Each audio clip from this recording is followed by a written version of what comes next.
మనం రోడ్డు మీదకి వెళ్ళి చెక్ చేస్తే ప్రతి 10 కార్లలో 1-2 కార్లు టాటా నెక్సాన్ ఉంటాయి. ఇవి డిఫరెంట్ కలర్స్ లో ఉంటాయి. వైట్ అని, బ్లాక్ అని, రెడ్ అని, ఇంకా గ్రే అని, ఇంకా డిఫరెంట్ అదర్ కలర్స్ లో కూడా టాటా నెక్సాన్ కార్స్ అనేవి మనం చూడొచ్చు. సో ఈ రోజు మన 9th కార్ వచ్చేటప్పటికి Tata Nexon.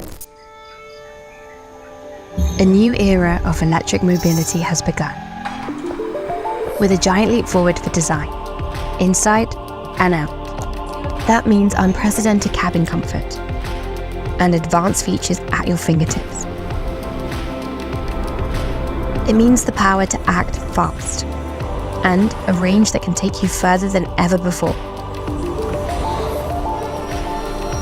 With innovations such as vehicle-to-vehicle charging and vehicle-to-load technology, plus market-leading safety, including a 360-degree camera, SOS calling, and 6 airbags as standard. And our exclusive app suite, Arcade.ev, allowing a host of entertainment and productivity apps. You can expect an experience like no other. Now, it's time to take the next step. It's time to lead the charge. With the all-new Nexon.ev, it changes the game. నేను దీనిలో 5 concepts explain చేస్తాను. So the first concept ఏంటంటే ఈ car అసలు ఇంటికి తీసుకురావాలంటే ఎంత cost అవుతుంది అనేది ఒకటి. రెండవది దీనికి ఈఎంఐ ఎంత పే చేయాలి, మనం 5 years పెట్టుకుంటే ఎంత, 7 years పెట్టుకుంటే ఎంత, అది ఎంత అనేది చెక్ చేద్దాం. నెక్స్ట్ వచ్చేటప్పటికి దీన్ని మనం అసలు స్ట్రెస్ ఫ్రీగా డ్రైవ్ చేయాలి అంటే కనుక అసలు ఎంత సంపాదించే వాళ్ళు ఈ కార్ కొనవచ్చు అనేది మూడోది. నాలుగోది దీనికి యొక్క ఇడెన్ కాస్ట్లు ఏంటి. జనరల్ గా మనం కార్ అంటే జస్ట్ ఈఎంఐ కడితే అయిపోదు కదా, దానికి పెట్రోల్ బిల్ అని ఇంకా డిఫరెంట్ అదర్ థింగ్స్ ఉంటాయి, దానికి ఎంత కాస్ట్ అవుతుంది అనేది చెక్ చేద్దాం. ఫిఫ్త్ పాయింట్ వచ్చేటప్పటికి దీన్ని మీరు ఒక 3 years 5 years డిలే చేసి ఒక కార్ కొనాలనుకుంటే ఏదర్ ఈ కార్ అయినా అవ్వచ్చు, లేదా ఇంకొక కార్ అయినా అవ్వచ్చు, దానికి అసలు ఇప్పటి నుంచి ఎంత సేవింగ్స్ ఆర్ ఇన్వెస్ట్మెంట్స్ చేయాలనేది 5వ పాయింట్. సో ఈ 5 మీద డిస్కస్ చేద్దాం. Let's dive deep into this. Tata Nexon cars road మీద ఎందుకు ఎక్కువ కనిపిస్తున్నాయి అంటే దీనిలో పెట్రోల్ వర్షన్ ఉంది, డీజిల్ వర్షన్ ఉంది, సిఎన్జి వర్షన్ ఉంది, మాన్యువల్ ఉంది, ఆటోమేటిక్ ఉంది. సో దీనిలో అన్ని వర్షన్స్ మనం చూసుకుంటే కనుక ఈవెన్ 18-19 lakhs దాకా కూడా దీని ప్రైస్ అనేది ఉంది. 9.54 lakhs నుంచి 19 lakhs దాకా ఉంది. ఈవెన్ ఈవీలో కూడా మనకి మల్టిపుల్ రేంజ్ ఉంది. ఈవీ స్టార్టింగ్ అనేది 13.35 లక్షల నుంచి స్టార్ట్ అవుతుంది. ఇది కూడా 18.29 lakhs దాకా ఉంది. ఓకే, సో ఈ రోజు అయితే నేను మీకు ఎక్స్ప్లెయిన్ చేసేది ఈవీ వర్షన్. అండ్ దీనిలో మీరు కలర్స్ చూస్ చేసుకుంటే కనుక డిఫరెంట్ కలర్స్ ఆల్రెడీ ఎంత చెప్పినట్టు డిఫరెంట్ కలర్స్ ఉన్నాయి. ఈవెన్ దీనిలో కూడా మీరు సేమ్ డిఫరెంట్ కలర్స్ అనేది అవైలబుల్ ఉంది. So it's very wide range variety ఉన్న కార్ అనేది అనుకోవచ్చు. ఓకే, సో ఇక్కడ ఎలక్ట్రిక్ కార్ లో నేను ఫియర్లెస్ మీడియం రేంజ్ అనేది చూస్తున్నాను. సో 14.21 lakhs అనేది ఎక్స్ప్లెయిన్ చేస్తాను. ఇంకా రిమైనింగ్ అదర్ థింగ్స్ ఉన్నాయి, ఇవి మీరు ఈ వెబ్సైట్ కి వచ్చి విజిట్ చేసి చూడొచ్చు. సో ఇప్పుడు first thing was the real cost. ఈ కార్ మనం ఇంటికి తీసుకురావాలంటే అసలు రియల్ కాస్ట్ ఎంత అనేది మనం చెక్ చేద్దాం. సో దీనిలో మనం ప్రైస్ బ్రేకప్ చూసుకున్నట్లయితే కనుక ఎక్స్ షోరూమ్ ప్రైస్ అనేది 13.29 lakhs ఉంది. ఇండివిజువల్ రిజిస్ట్రేషన్ కి 1600 దాకా అవుతుంది. అండ్ ఇన్సూరెన్స్ వచ్చేటప్పటికి దీనికి ఈవీ కార్స్ ఎక్కువ ఉంటుంది కాబట్టి 75,000 దాకా ఉంది. ఇంకా అదర్ చార్జెస్ అన్ని కలుపుకొని మనకి 14.2 lakhs అనేది actual on road price.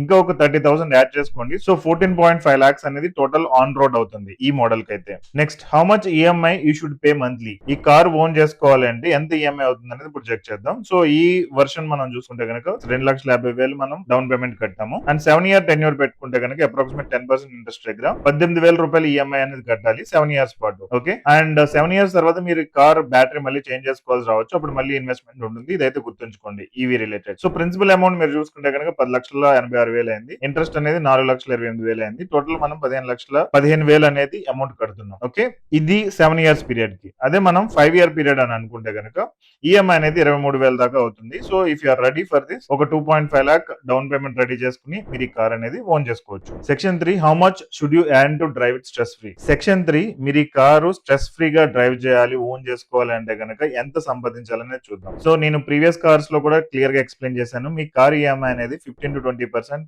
Me monthly income దాటి వెళ్ళకూడదు. సో ఇక్కడ మనం ఈఎంఐ చూసుకుంటే కనుక అప్రాక్సిమేట్ 20,000 దాకా ఉంది కాబట్టి యావరేజ్ గా మీ ఇన్కమ్ అనేది 1 lakh పైన ఉంటే మీరు ఈ కార్ అనేది ఓన్ చేసుకోవచ్చు. లేదు నేను నాకు 60,000 శాలరీ ఉన్నా, 70,000 శాలరీ ఉన్నా నేను ఈ కార్ ఓన్ చేసుకుంటానంటే 1/3 ఆఫ్ మీ శాలరీ అనేది కార్ కి వెళ్తుంది కాబట్టి కాబట్టి మీకు స్ట్రెస్ అనేది అక్కడ నుంచి స్టార్ట్ అవుతుంది. సో కార్ డ్రైవ్ చేస్తున్నప్పుడు ఓన్లీ కార్ రిలేటెడ్ ఎక్స్పెన్సెస్ కాకుండా ఇంకా అదర్ ఎక్స్పెన్సెస్ చాలా ఉంటాయి కాబట్టి మీరు కొంచెం కేర్ఫుల్ గా ఉండటం బెటర్. సెక్షన్ 4 దీనిలో మీకు తెలియని హిడెన్ కాస్ట్ ఏంటనేది చెక్ చేద్దాం. So first of all EV car అనేటప్పటికి మీరు ఛార్జింగ్ సెటప్ అనేది చేయాల్సి ఉంటుంది. దానికి ఒక 50,000 నుంచి ₹1,00,000 మధ్యలో వన్ టైం సెటప్ అనేది అవుతుంది. నెక్స్ట్ మంత్లీ ఛార్జింగ్ బిల్ అనేది మీరు డ్రైవ్ చేసేదాన్ని బట్టి డిఫరెంట్ గా ఉంటుంది. అది మీకు ఒక ₹1,000 నుంచి 3,000 మధ్యలో అవ్వచ్చు. నెక్స్ట్ ఇన్సూరెన్స్ రెన్యువల్ కి ఎవ్రీ ఇయర్ మీరు చేసుకోవాలి కాబట్టి దానికి ఒక 40,000 దాకా పర్ యానం అవ్వచ్చు సంవత్సరానికి. నెక్స్ట్ బ్యాటరీ రీప్లేస్మెంట్ అనేది 7 to 8 years తర్వాత ఉంటుంది. ఇది వెరీ కాస్ట్లీ ఉంటుంది, ఎందుకంటే ఈవీ రిలేటెడ్ ఇంకా రేట్లు అనేవి పెరగవచ్చు, ఈవెన్ కొన్నిసార్లు తగ్గొచ్చు కూడా 7 years తర్వాత. మనము అండర్ వారంటీ ఉన్నాం కాబట్టి 7 to 8 years తర్వాత బ్యాటరీ రీప్లేస్మెంట్ కాస్ట్ అనేది ఒకటి కన్సిడర్ చేయాలి. సర్వీసింగ్ అనేది పెట్రోల్ కార్ కంటే తక్కువ అవ్వచ్చు, ఎందుకంటే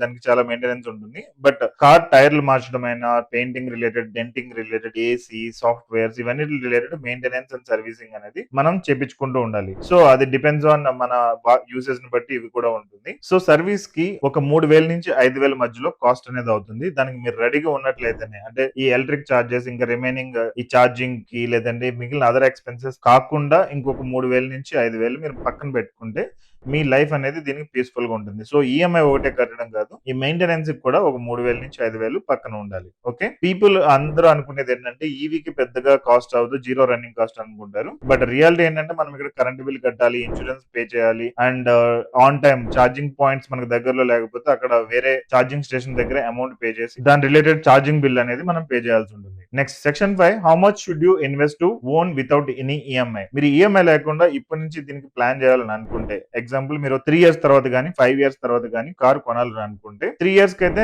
రికరింగ్ డిపాజిట్ లో మీరు మంత్లీ ఇన్వెస్ట్ చేయొచ్చు. అదే 5 years కంటే మ్యూచువల్ ఫండ్స్ లో, ఎస్ఐపి లో మీరు ఇన్వెస్ట్ చేసుకుంటూ వెళ్ళొచ్చు. సో 3 year పీరియడ్ కి రికరింగ్ డిపాజిట్ అంటే అప్రాక్సిమేట్ 7% రిటర్న్ వస్తుంది. కాబట్టి మీరు ఇప్పటి నుంచే ఆ కారు ఈఎంఐ అనేది మీరు ఇన్వెస్ట్ చేస్తూ వెళ్ళినట్లయితే, కానీ యాక్చువల్గా ఇక్కడ రియాలిటీ 38,000 దాకా చూపిస్తుంది. మీరు ఈ కార్ ఓన్ చేసుకోవడానికి హై స్కోప్ అనేది ఉంటుంది. అదే 3 years కి 15% రిటర్న్ వచ్చేటట్టు మీరు ఎక్కడైనా ఇన్వెస్ట్ చేయగలిగితే 34,000 మంత్లీ ఇన్వెస్ట్ చేయాల్సి వస్తుంది. సో ఇప్పుడు చూసుకుంటే కార్ ఈఎంఐ తక్కువ దీనికంటే, బట్ ఇదేంటంటే ఒక కైండ్ ఆఫ్ క్యాలిక్యులేషన్ అనేది మీకు చూపిస్తున్నాం. ఓకే, నెక్స్ట్ 5 year పీరియడ్ మనం చూసుకుంటే అదే రికరింగ్ డిపాజిట్ లో ₹22,000 మంత్లీ ఇన్వెస్ట్ చేసినట్లయితే, అంటే కార్ ఈఎంఐ అయితే మీరు చూసుకోవచ్చు. సో మీరు ఈ కార్ అనేది ఓన్ చేసుకోవడానికి అప్రాక్సిమేట్ 10 lakhs పైన మీ బ్యాంక్ అకౌంట్ లో డబ్బులు ఉంటాయి. అదే మీరు 15% రిటర్న్ వచ్చినట్లయితే కనుక 18,500 పర్ మంత్ ఇన్వెస్ట్ చేసినట్లయితే మీ దగ్గర అప్రాక్సిమేట్ ఈ కార్ రిలేటెడ్ అమౌంట్ అనేది ఉండే ఛాన్సెస్ అయితే ఉన్నాయి. సో అప్పుడు ఈ కారే కొనుక్కోక్కర్లేదు, మనీ ఉంటే కనుక ఏ కార్ అయినా కొనుక్కోవచ్చు. బట్ ఇన్ అడ్వాన్స్ ఏంటంటే మీకు సేవింగ్ అండ్ ఇన్వెస్ట్మెంట్ గురించి ఇంపార్టెన్స్ చెప్తున్నాను. ఓకే, మీరు వైజ్ గా ఇన్వెస్ట్ చేసినట్లయితే కార్ ఈఎంఐ అనేది మీ బర్డెన్ అవ్వదు, అండ్ కార్ డ్రైవింగ్ అనేది మీకు జాయ్ ఇస్తుంది. ఫైనల్ కన్క్లూజన్ ఏంటంటే మంత్లీ ఈఎంఐ రూట్ లో మీకు జనరల్ గా క్విక్ ఓనర్షిప్ వస్తుంది, బట్ లైఫ్ లాంగ్ పేమెంట్స్ అనేది చేయాలి. అదే ఇన్వెస్ట్మెంట్ రూట్ లో పేషెన్స్ గా ఉండి మీరు డిసిప్లిన్ గా ఇన్వెస్ట్ చేసినట్లయితే స్ట్రెస్ ఫ్రీగా మీరు కార్ అనేది ఓన్ చేసుకోవచ్చు. సో ఫైనల్ గా నేను చెప్పేది ఏంటంటే by car with planning, not just with excitement. లేదంటే మీరు కార్ డ్రైవ్ చేయడం కాదు, కార్ మిమ్మల్ని డ్రైవ్ చేస్తున్నట్టు ఉంటుంది. So you have to be careful. Okay, thank you so much.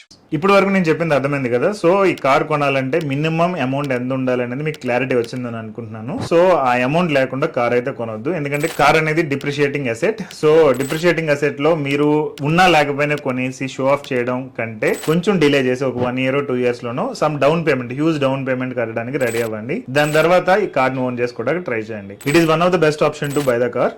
So next A car explain చేయమంటారు అనేది మీరు ఇక్కడ కమెంట్ సెక్షన్ లో మెన్షన్ చేయండి. I will try to explain that. Thank you.